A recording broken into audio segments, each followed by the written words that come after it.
But for many of us, living half asleep and not truly showing up doesn't work. We have this nagging sense that there is more. We can't shake the feeling that the world could be kinder and that it should be possible for all people, all creatures, to have the basics for a comfortable and reasonably happy and meaningful life. We may not be able to find the words to express it, but we feel deeply that the world should be better for everyone. That life can be more than just existing from day to day until we die.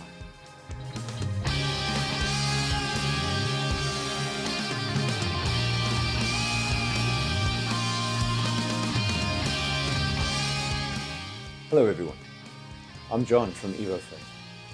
I used to be a pastor in a large Christian denomination, but over the years, my relationship with the church became so complicated that I knew it was time for us to break up.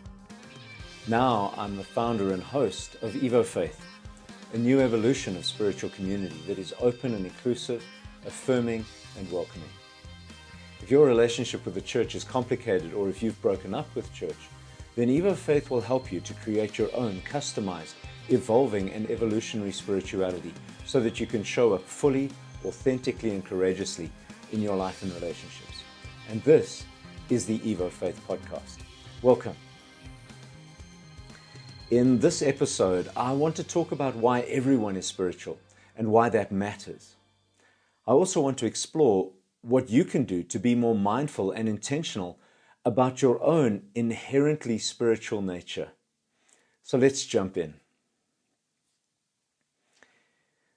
There is no human being on the planet who does not try to make meaning of the world and their place in it. As the pandemic has shown, we are all by nature meaning-making creatures. So many of the ways we respond to events in our lives and world are related to meaning. We say things like, everything happens for a reason. This was meant to happen.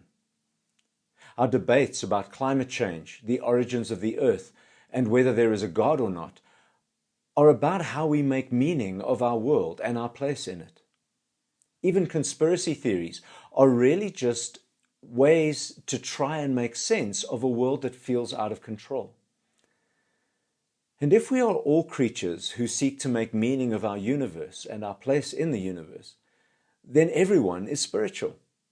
Even people who want nothing to do with spirituality, people who claim not to believe in anything, and those whom we might be tempted to think of as evil are spiritual.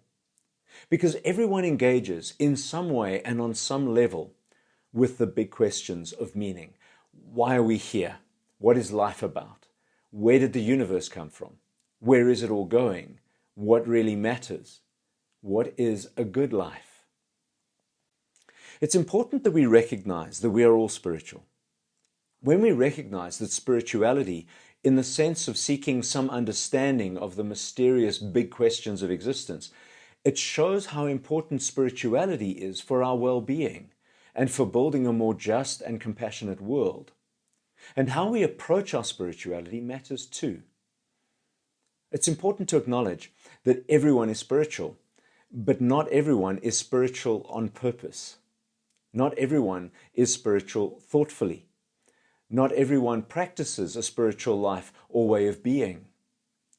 Many of us live lives of quiet desperation, and many of us go through our whole lives half asleep, unaware of the depth and mystery and beauty and sacredness of ourselves and others and the universe. And when we are half asleep, then life happens to us. We are at the mercy of forces beyond our control. We are unable to show up fully, authentically, and courageously in our lives because we don't even know that it's possible. And when we do begin to suspect that it is possible to truly show up, we don't know how to begin. We skip along the surface, missing much of what gives life meaning, joy, wonder, awe, and a sense of deep connection and aliveness. Perhaps many people are quite happy and even fulfilled living like this, and that's great. If it works for you and does no harm, then far be it from me to judge it. But for many of us, living half asleep and not truly showing up doesn't work. We have this nagging sense that there is more. we can't shake the feeling that the world could be kinder and that it should be possible for all people, all creatures, to have the basics for a comfortable and reasonably happy and meaningful life. We may not be able to find the words to express it, but we feel deeply that the world should be better for everyone. That life can be more than just existing from day to day until we die. Some of us thought we would find that in a religious community, but we've been disappointed. Some of us do find it to some extent, maybe even to a great and satisfying extent in our religion. And again, that's great. The point is that when we are no longer able to wander through life without questioning or challenging how things are, we will automatically begin to seek a way to find meaning, to live well, to wake up, and to show up fully, authentically, and courageously. But regardless of whether we wake up or stay asleep, our response to life and to what happens to us flows out of whatever meaning we make, intentionally or by accident. Because everyone is spiritual. Okay, so let's say you accept my premise that we are all spiritual in some way, by default or by design. So what? What difference does that make? What are we supposed to do with it? In a moment, I'm going to offer some thoughts on that. But before I do, I hope you won't mind a quick reminder to subscribe.